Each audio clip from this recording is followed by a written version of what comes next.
بسم اللہ الرحمن الرحیم۔ السلام علیکم ورحمۃ اللہ وبرکاتہ۔ میں ہوں حکیم ظفر علی عباسی، آپ دیکھ رہے ہیں عباسی ہیلتھ کیئر۔ ناظرین اکرام، آج ہم آپ کو یہ بتانے لگے ہیں کہ بد ہضمی ہونے کی صورت میں بعض لوگوں کو یہ دست کی شکایت ہو جاتی ہے، بڑے ہوں یا چھوٹے ہوں، اس سے سب کو واسطہ پڑتا ہے۔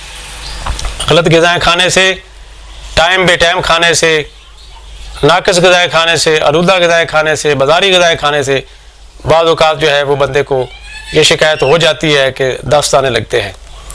اب اس میں آپ کو پہچان کروانے لگا ہوں کہ فرق کیسے کرنا ہے ان کا۔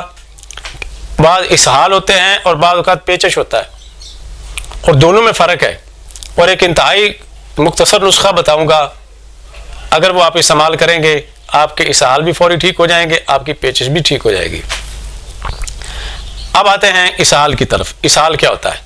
اسہال بنیادی طور پہ یہ ٹھنڈک کا مرض ہے، اس میں آنتوں کے اندر ٹھنڈک پیدا ہو جاتی ہے، آپ کا اعصابی نظام تیز ہو جاتا ہے، نروس ٹیشوز جو ہیں ان کے اندر تیزی پیدا ہو جاتی ہے، ایسیڈیٹی اور تیزابیت کم ہو جاتی ہے، اور جو پخانہ آئے گا پتلا آئے گا، پانی کی طرح آئے گا، بعض کا سفید رنگ کا ہوگا، اور اس میں آپ کے پیشاب کی رنگت جو ہے، چھوٹا پیشاب جو ہے وہ سفید رنگ کا آئے گا، مقدار میں زیادہ آئے گا، جسم کے اندر نقاہت اور کمزوری ہوگی، بلڈ پریشر آپ کا لو ہوگا۔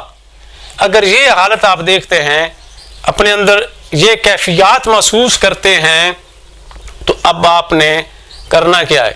ہمارے ہاں ہوتا ہے اس طرح سے ہے، کسی طرح کے پیچش لگ گئے ہیں، اسہال لگ گئے ہیں، تو ہم کیا کرتے ہیں، اس کو چاول کھلا دیتے ہیں، کبھی کھچڑی کھلا رہے ہوتے ہیں، کبھی چھلکا اس سب گول کا دے دیتے ہیں، کبھی بلنگو دے دیتے ہیں، یعنی جو ایک ذہن بنا ہوتا ہے ٹوٹکوں کا وہ استعمال کرتے ہیں۔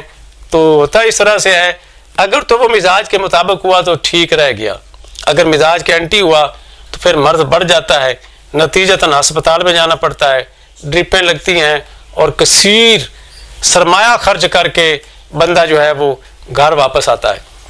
تو اگر یہ اسہال کی جو علامتیں میں نے بتائی ہیں، پانی کی طرح پخانے ہیں، پیٹ میں درد اور مروڑ کی کیفیت نہیں ہے، پیشاب سفید رنگ کا آ رہا ہے، جسم میں نقاہت اور کمزوری ہے، بلڈ پریشر آپ کا لو ہے، بعض کا متلی بھی ہونے لگتی ہے، الٹیاں بھی آنے لگتی ہیں، اگر یہ آپ کی کنڈیشن ہوگی تو ٹھنڈک ہے۔ اب آپ نے کرنا کیا ہے؟ ایک تو ہے کہ اس وقت اب غذا آپ نے بند کر دینی، کوئی غذا نہیں لینی، آپ نے قہوہ پینا ہے۔ قہوہ کیا ہے؟ 5 دانے لونگ کے، 2 ٹکڑے دار چینی کے، 2 چٹکیاں پودینے کی، اور 2 چٹکیاں انار دانہ۔ ان سب دواؤں کو، یہ گھر کی چیزیں ہیں، پودینہ بھی ہر گھر میں ہوتا ہے، لونگ بھی ہوتے ہیں، دار چینی بھی ہوتی ہے، انار دانہ بھی ہوتا ہے، ان کو آپ نے 1 گلاس پانی میں اچھی طرح سے ابالنا ہے، ابال کے پون لیں، اور اس میں شہد ڈال کے چھوٹے چھوٹے گھونٹ کر کے آپ وقفے وقفے سے پئیں، بلکہ جب بھی پیاس لگے آپ نے یہی قہوہ پینا ہے، اور اگلی بار یاد رکھیں غذا کوئی نہیں کھانی۔ ہاں، اگر شدید بھوک آپ کو لگے آپ سوگی کھا سکتے ہیں، آپ ابلا ہوا انڈا لے سکتے ہیں، آپ انار لے سکتے ہیں۔ تو جب دیکھیں کہ آپ کے اسہال ٹھیک ہو گئے تو پھر اگلے ہی دن آپ روٹین کی غذا لے سکتے ہیں۔ دوسری چیز آ رہی پیچش۔ اس میں کیا ہوتا ہے؟ پخانہ آتا ہے، پیٹ میں مروڑ پڑتا ہے، پیٹ میں درد ہوتا ہے، پیشاب پیلے رنگ کا آتا ہے، قطرہ قطرہ آتا ہے، تھوڑا تھوڑا آتا ہے، جسم کے اندر بے چینی ہوتی ہے، گھبراہٹ ہوتی ہے، بعض اوقات بلڈ پریشر ہائی بھی ہو جاتا ہے۔ اگر آپ یہ کنڈیشن محسوس کرتے ہیں تو سمجھ لیں کہ یہ پیچش ہیں آپ کو۔ اس کا علاج، اس کی دوا بھی مختلف ہے، اس کی غذا بھی مختلف ہے۔ یہاں پہ اب آپ نے کیا کرنا ہے؟ وہی کام کہ آپ نے روٹی نہیں کھانی، شدید بھوک کی صورت میں آپ ابلے ہوئے چاول لے سکتے ہیں، اس میں دودھ ڈال سکتے ہیں، آپ کسٹرڈ لے سکتے ہیں، آپ چاولوں کی کھیر لے سکتے ہیں، آپ میٹھی لسی پی سکتے ہیں۔ اور دوائی کے طور پہ آپ نے کیا کرنا ہے؟ آدھا چمچ سونف لے لیں، 5 دانے چھوٹی الائچی کے کھول لیں، اور انار دانہ 2 چٹکی، اس کو کیا کریں؟ 1 گلاس پانی میں ابالیں، شہد سے میٹھا کر لیں، اگر شہد نہ ہو تو گڑ شکر چینی بھی ڈال سکتے ہیں۔ تو پیاز کی صورت میں یہ پئیں، بلکہ چھوٹے چھوٹے گھونٹ کر کے پئیں، انشاءاللہ آپ دیکھیں گے کہ آپ کے پیچش جو ہے فی الفور وہ ٹھیک ہو جائیں گے۔ جب آپ دیکھیں کہ آپ کے پیچز ٹھیک ہو گئے ہیں، پھر اگلے دن آپ روٹین کی غذا کھا سکتے ہیں۔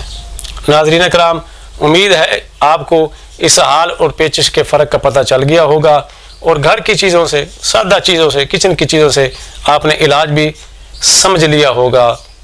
اگر آپ لوگوں نے ہمارا چینل سبسکرائب نہیں کیا تو سبسکرائب کر لیں، بیل آئیکن کا بٹن دبا دیں تاکہ ہر آنے والی مفید ویڈیو آپ کو بر وقت جو ہے وہ مل سکے۔ اگر آپ کو ہماری ویڈیو اچھی لگے اس کو لائک ضرور کریں، اس کو آگے شیئر کریں۔ اگر آپ اپنا کوئی مسئلہ بیان کرنا چاہتے ہیں، کوئی بات سمجھ نہیں آئی، آپ کمنٹ کر سکتے ہیں۔ اجازت چاہوں گا۔ السلام علیکم ورحمۃ اللہ وبرکاتہ۔